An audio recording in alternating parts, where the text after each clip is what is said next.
Everyone was in good spirits before the restart on Sunday morning. Fans had camped at the venue and, judging by the litter, a good time was had by all. The Castrol Toyota technicians took more than just a passing interest in some of the exotic special vehicles.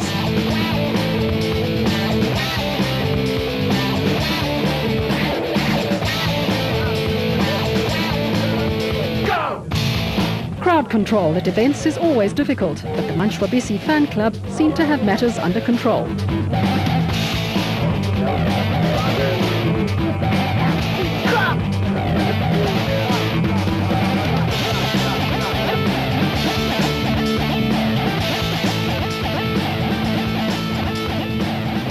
Well, I've got 30 seconds before a tongue and I think he's looking for me. We had a good ding-dong dice yesterday, but it's very polite racing, I must say. It's really been fantastic. We've moved for each other and may the best man win, really. He's a very good driver and I've got a fantastic navigator, Siegfried. I owe him a big thank you. He's done a good job of reading the route. It's going to be good racing out there. What's your view? He's a very good man. He's just patronizable. He's a better driver. He just needs to have a punch out on God. Well, it's going to be a very interesting day and I wish the best man the best luck. Don't take me short, look me.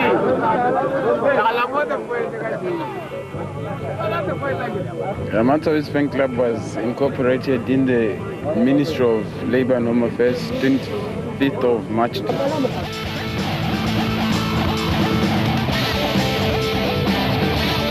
We've had a fair run yesterday. The road was marked not very well. We battled a bit with the fact that they've marked the road for the going back today as well as the going there. So we made a couple of mistakes with navigation. We lost about 10 minutes at one stage and most probably all the guys right in front of us caught up with us. We were way ahead of it. And then about 50 kilometers from the end yesterday we had a flat tire. And that pulled me back from 6 overall to 8 this morning. But there's a whole day of racing left, so we'll see what happens. Cox and Pitchford led the field away at the symbolic start set up for the benefit of the crowds. The actual start was a few kilometres down the road.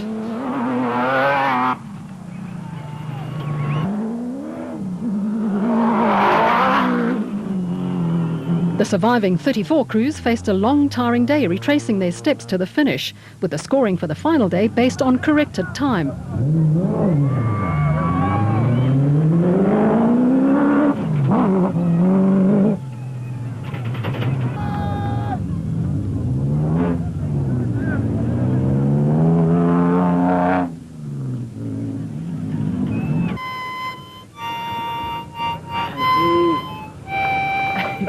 Yeah, when we got this morning to the car and we warmed up the car, the fuses just blow on the radiator fans and we didn't know why it did that. And the guys had to override it with a wire from the battery basically to the fans. But it's working well now and I'm sure it'll be okay. It's just going to run all the time, but it's not a problem. We're out there today to go and see if we can finish. And that's it. And the car feels good, eh? The car's very nice. Strong, no problems whatsoever. Clean run. Beautiful. It's just a handful in the sand, you know. The older one was better in the sand. Smaller, yeah. Cox and Pitchford again had the benefit of a dust-free track and a 6-minute 47-second cushion over the leading special vehicle and 13 minutes 47 seconds over their closest production vehicle challenger. Gekhaneni and Carolyn nipped into the lead in the total Jimco when Berthold and Rousseau stopped to replace a flat wheel.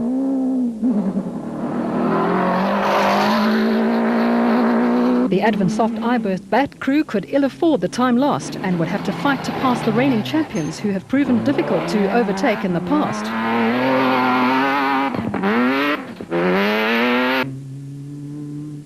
Mark Cronje and Chris Birkin was second overall in the Class D Castrol Toyota Hilux 2.7i.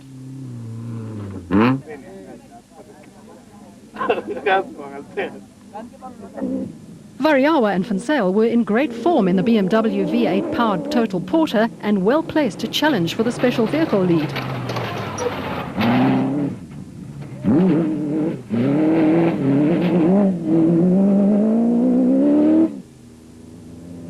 Mastercraft Ryobi Pajero crew, Henry Zamatin and Bodo Zweigler, were a major threat to the Castrol Toyota Hilux 2.7i entries, which included Gavin Cronje and Robin Houghton in their battered Hilux, as were Polokwane-based Arnold Duplessis and Johan Knox in the BB Auto Nissan Hardbody, and brothers Yuri and Andre Duplessis in the BB Auto Nissan Hardbody.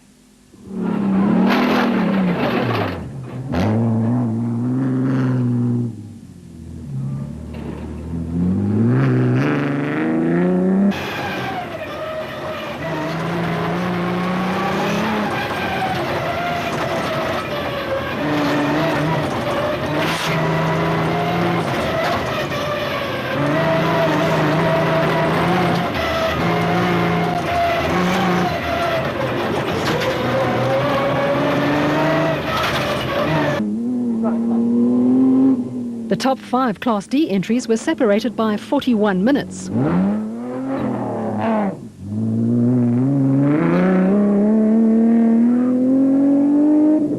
Father and son Nick and Ryan Harper started 52nd on Saturday and quietly worked their way through the field to 4th in the special vehicle category. Zane Pearce and Henny Vosloo led Class E in the Castrol Toyota Hilux 2.7i and were followed by surprise Class B leaders Don Thompson and Wally Pooler in the Sandmaster.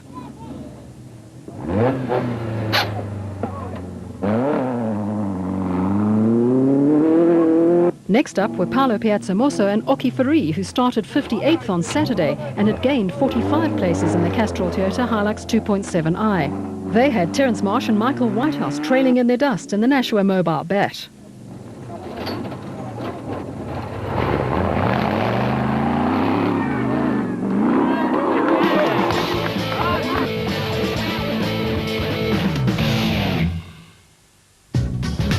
This coming.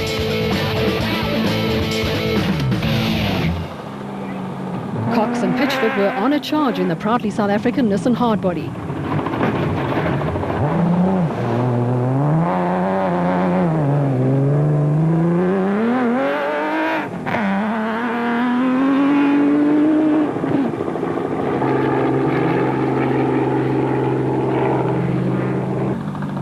Special vehicle category leaders Makgakganeni and Carolyn adopted a more cautious approach, not wanting to wet their overalls or the route schedule.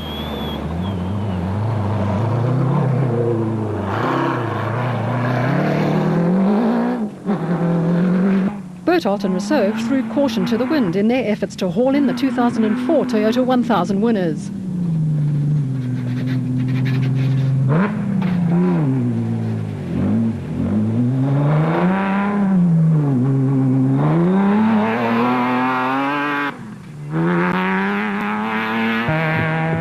Castrol Toyota crew Mark Cronje and Chris Birkin had so far had a clean run in the Hilux 2.7i and had 32 minutes in hand over Henry Zamatin and Bodo Zweigler in the Mastercraft Ryobi Pajero. Shamir Variawa and VZ Vinzale had a trouble-free run in the Total Porter and were 23 minutes behind teammates Makgakganeni and Carolyn.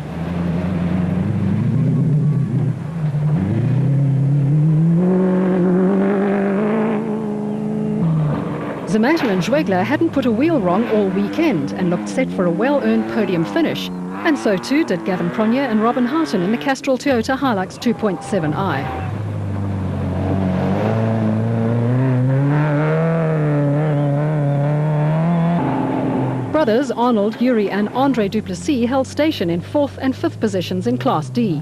The BB Auto Nissans hadn't missed a beat and remained a threat to the rest of the Class D contingent. Yuri and Andre Duplessis have enjoyed a better finishing rate than brother Arnold, who has always shown a better turn of speed but lacked reliability.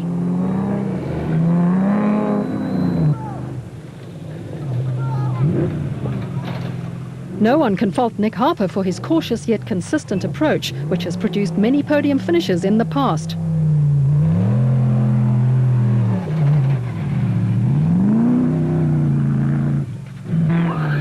Pearce and Vosloo had the Class E wins sewn up, provided they continued their new strategy of conserving the Hilux, which has seen them finish the first 2 races in the ABSA Off-Road Championship. There was no stopping Thompson and Pula as they continued to lead Class B in the Sandmaster. Piazza Musso and Faree needed to make their move on Thompson and Pula if they hoped to close the gap on the rest of the Class D contenders.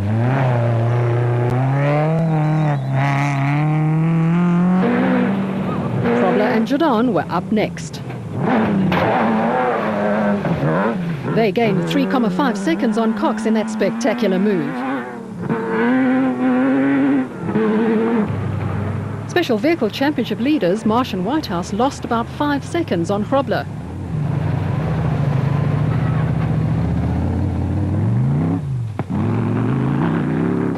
You're on board with brothers Mark and Stuart Moffat.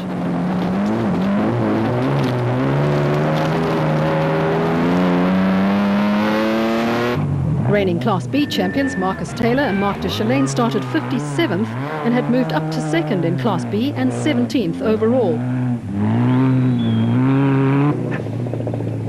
Mr. Consistency, Giel Nel and Peter Newbury had a steady run in the Bosel Luck ATE Zarco and was 6th in Class A, while newcomer to Class E, George Barkhazen and Rod Herring, was 2nd in Class E.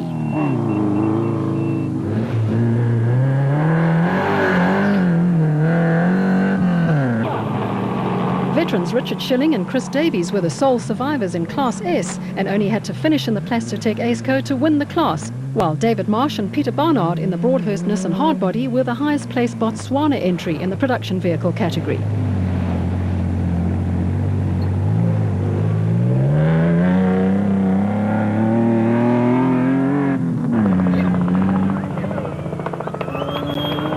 Alfie Cox and Ralph Pitchford had victory in their sights and with a 16-minute cushion in hand over Cronje and Birkin could afford to ease their pace in the proudly South African Nissan Hardbody.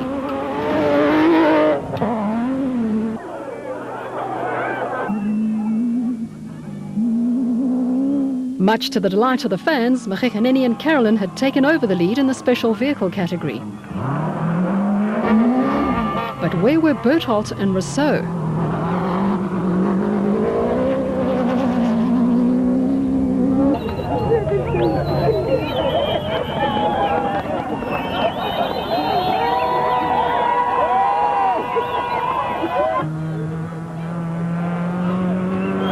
Mark Cronje and Chris Birkin trailed the leaders by 16 minutes and were only 14 seconds ahead of their closest Class D rivals.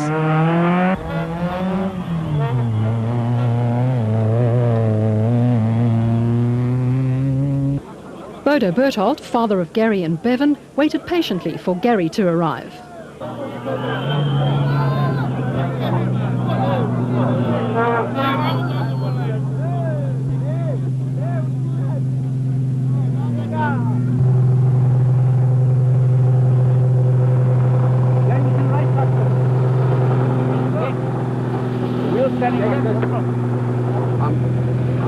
I don't mind doing that, but I think that it's going like this and like this and like this. Then you better stop and break off. It's going to break off and you'd rather come off.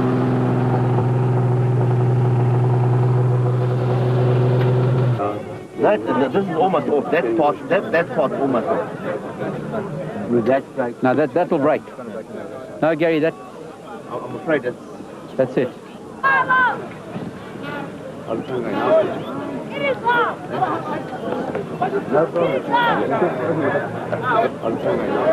My family's in Mafeking.